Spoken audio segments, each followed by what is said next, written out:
ನಮಸ್ಕಾರ. ಎಜುಕೇಶನ್ ಫಸ್ಟ್ಗೆ ಸ್ವಾಗತ. ನಾನು ಚಂದನಾ.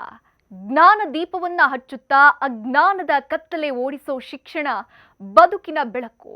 ಕಣ್ಣಿನ ಕನಸಿನ ರೆಕ್ಕೆ ಕಟ್ಟಿ ಹಾರಲು ಆಕಾಶದೀಪ. ಪ್ರತಿ ಮಗು ಸಮಾಜದ ಜವಾಬ್ದಾರಿಯುತ ಆಸ್ತಿ ಆಗಿಸೋ ಅಕ್ಷರ, ದೇಶದ ಭವಿಷ್ಯವನ್ನ ರೂಪಿಸೋ ಸುಜ್ಞಾನದ ಕಿರಣ. ಆದರೆ ಎನ್ಸಿಇಆರ್ಟಿ ಪಠ್ಯ ಪುಸ್ತಕಗಳು ದೇಶದಾದ್ಯಂತ ದೊಡ್ಡ ಮಟ್ಟದ ರಾಜಕೀಯ, ಸಾಮಾಜಿಕ ಸಮರಕ್ಕೆ ನಾಂದಿ ಹಾಡಿವೆ. ಹೌದು, ಎನ್ಸಿಇಆರ್ಟಿ ರಾಷ್ಟ್ರೀಯ ಶೈಕ್ಷಣಿಕ ಸಂಶೋಧನೆ ಮತ್ತು ತರಬೇತಿ ಮಂಡಳಿ ಈ ಬಾರಿ ಪಠ್ಯ ಪುಸ್ತಕಗಳಲ್ಲಿ ಹತ್ತಾರು ವಿವಾದಗಳನ್ನು ಘೋಷಿಸಿಬಿಟ್ಟಿವೆ. ಅದರಲ್ಲೂ 6ನೇ ಕ್ಲಾಸ್ ಕನ್ನಡ ಪುಸ್ತಕದ ಬಗ್ಗೆ ಆಕ್ರೋಶ ವ್ಯಕ್ತವಾಗ್ತಾ ಇದೆ. ಪಠ್ಯ ಪುಸ್ತಕಕ್ಕೆ ಕೃಷ್ಣ ಅಂತ ಹೆಸರಿಟ್ಟಿದ್ದು ಕೇಸರೀಕರಣದ ಭಾಗ ಅನ್ನೋ ಟೀಕೆಗೆ ಗುರಿಯಾಗಿದೆ. ಈ ಪಠ್ಯ ಪುಸ್ತಕವು ಪುರಾಣ, ಧಾರ್ಮಿಕ ಕಥೆಗಳು, ಸಸ್ಯಾಹಾರ, ದೇವ ಕೇಂದ್ರಿತ ನಿರೂಪಣೆಗಳನ್ನ ಬಲವಂತವಾಗಿ ಹೇರ್ತಾ ಇವೆ ಅಂತ ಟೀಕೆ ಕೇಳಿಬರ್ತಾ ಇವೆ. ಹಾಗಾದ್ರೆ ಏನಿದು ವಿಷಯ ನೋಡೋಣ. ಕೃಷ್ಣ ಅನ್ನೋ ಹೆಸರು ಕನ್ನಡ ಭಾಷೆ, ಸಾಹಿತ್ಯ, ಸಾಂಸ್ಕೃತಿಕ ಹಿನ್ನೆಲೆಗೆ ಸಂಬಂಧಪಟ್ಟಿಲ್ಲ ಅನ್ನೋ ಆಕ್ಷೇಪ. ಕನ್ನಡದ ವೈಚಾರಿಕ ಪರಂಪರೆ, ಸಾಂಸ್ಕೃತಿಕ ಇತಿಹಾಸವನ್ನ ಕಡೆಗಣಿಸಿ ಪಠ್ಯ ಪುಸ್ತಕ ರೂಪಿಸಲಾಗಿದೆಯಂತೆ. ಡಿಎಸ್ಇಆರ್ಟಿ ಪ್ರಕಟಿಸಿರೋ ಸವಿಗನ್ನಡ, ಸಿರಿಗನ್ನಡ ಹಾಗೂ ತಿಳಿ ಕನ್ನಡ ಪಠ್ಯ ಪುಸ್ತಕಗಳನ್ನ ಪರಿಗಣಿಸಿಲ್ಲ ಅಂತ ಟೀಕೆ ವ್ಯಕ್ತವಾಗ್ತಾ ಇದೆ. ಪಠ್ಯ ಪುಸ್ತಕವು ಕನ್ನಡದ ಅಸ್ಮಿತೆಗೆ ಧಕ್ಕೆ ತರೋ ರೀತಿಯಲ್ಲಿ ಸಿದ್ಧ ಮಾಡಲಾಗಿದೆ ಅಂತ ರಾಜ್ಯದ ಶಿಕ್ಷಣ ಇಲಾಖೆ ಅಸಮಾಧಾನ ವ್ಯಕ್ತಪಡಿಸಿದೆ. ರಾಜ್ಯದ ಆಹಾರ ವೈವಿಧ್ಯತೆ, ಜೀವನ ಶೈಲಿಯ ಪ್ರತಿಬಿಂಬ ಪಠ್ಯದಲ್ಲಿ ಕಾಣಿಸ್ತಾ ಇಲ್ಲ. ಎನ್ಸಿಇಆರ್ಟಿ ಕೂಡಲೇ ಕೃಷ್ಣ ಅನ್ನೋ ಪಠ್ಯ ಪುಸ್ತಕವನ್ನ ವಾಪಸ್ ಪಡ್ಕೋಬೇಕು ಅಂತ ಆಗ್ರಹಿಸ್ತಾ ಇದೆ. ಡಿಎಸ್ಇಆರ್ಟಿ ಸಹಯೋಗದಲ್ಲಿ ಕನ್ನಡದ ಸಂಸ್ಕೃತಿ, ಆಚಾರ, ವಿಚಾರ, ಸಾಹಿತ್ಯ, ಪರಂಪರೆ ಒಳಗೊಂಡ ಹೊಸ ಟೆಕ್ಸ್ಟ್ ಬುಕ್ ಅನ್ನ ಪ್ರಿಪೇರ್ ಮಾಡಬೇಕು ಅಂತ ಒತ್ತಾಯಿಸ್ತಾ ಇದೆ. ಈ ಪಠ್ಯದಲ್ಲಿ ಮಾಂಸಾಹಾರ ಬಹಿಷ್ಕಾರಕ್ಕೆ ಆಕ್ರೋಶ ವ್ಯಕ್ತವಾಗ್ಬಿಟ್ಟಿದೆ.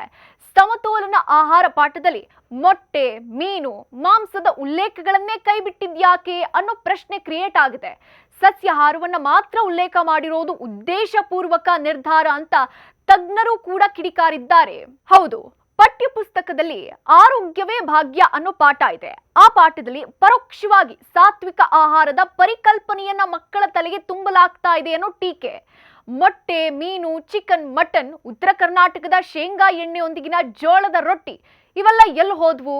ಇದು ಮಾಂಸಾಹಾರಿ ಆಹಾರವನ್ನ ಉದ್ದೇಶಪೂರ್ವಕವಾಗಿ ಮೂಲೆಗುಂಪು ಮಾಡೋ ತಂತ್ರನ? ಕೇವಲ ಸಸ್ಯಾಹಾರ ಮಾತ್ರ ಸಮತೋಲಿತ ಅಂತ ಬರೆಯೋದು ಮಕ್ಕಳ ಆಹಾರದ ತಟ್ಟಿಯನ್ನ ರಾಜಕೀಯಗೊಳಿಸೋದಾಗಿದೆ ಅಂತ ಶಿಕ್ಷಣ ತಜ್ಞರು ಅಸಮಾಧಾನ ಹೊರಹಾಕಿದ್ದಾರೆ. ಆದರೆ ಈ ಎಲ್ಲ ಆರೋಪಗಳು ಆಧಾರರಹಿತ ಅಂತ ಎನ್ಸಿಇಆರ್ಟಿ ತಳ್ಳಹಾಕಿದೆ. ಅಲ್ಲದೆ ಅಧಿಕೃತ ಪ್ರಕಟಣೆ ಕೂಡ ಹೊರಡಿಸಿದೆ. ಪುಸ್ತಕದ ಹೆಸರು ಯಾವುದೇ ಧರ್ಮ ಅಥವಾ ದೇವರಿಗೆ ಸಂಬಂಧಪಟ್ಟಿದ್ದಲ್ಲ. ಎನ್ಸಿಇಆರ್ಟಿ ನಿಯಮಾವಳಿಗಳ ಪ್ರಕಾರ ಭಾಷಾ ಪಠ್ಯ ಪುಸ್ತಕಗಳಿಗೆ ಭಾರತದ ಪ್ರಮುಖ ನದಿಗಳ ಹೆಸರನ್ನ ಇಡಲಾಗ್ತಾ ಇದೆ. ಹಿಂದಿ ಪುಸ್ತಕಕ್ಕೆ ಗಂಗಾ, ಇಂಗ್ಲಿಷ್ ಪುಸ್ತಕಕ್ಕೆ ಕಾವೇರಿ, ಉರ್ದು ಪುಸ್ತಕಕ್ಕೆ ಜಮುನಾ ಅಂತ ಹೆಸರಿಟ್ಟಿದ್ದೀವಿ. ಅದರಂತೆ ಕನ್ನಡ ಪುಸ್ತಕಕ್ಕೂ ಕರ್ನಾಟಕದ ಪ್ರಮುಖ ನದಿ ಕೃಷ್ಣ ಅಂತ ಹೆಸರಿಟ್ಟಿದ್ದಾಗಿ ಹೇಳಿದೆ. ಪುಸ್ತಕದ 63ನೇ ಪುಟದಲ್ಲಿ ನೀಡಿರೋ ಚಿತ್ರಗಳಲ್ಲಿ ಸಸ್ಯಾಹಾರಿ ಮತ್ತು ಮಾಂಸಾಹಾರಿ ಎರಡೂ ರೀತಿಯ ಆಹಾರ ಪದಾರ್ಥಗಳನ್ನ ತೋರಿಸಲಾಗಿದೆ. ಎಲ್ಲೂ ಸಸ್ಯಾಹಾರವನ್ನ ಮಾತ್ರ ಪ್ರಚಾರ ಮಾಡಿಲ್ಲ ಅಥವಾ ಮಾಂಸಾಹಾರವನ್ನ ವಿರೋಧಿಸಿಲ್ಲ ಅಂತ ಕ್ಲಾರಿಟಿ ಕೊಟ್ಟಿದೆ.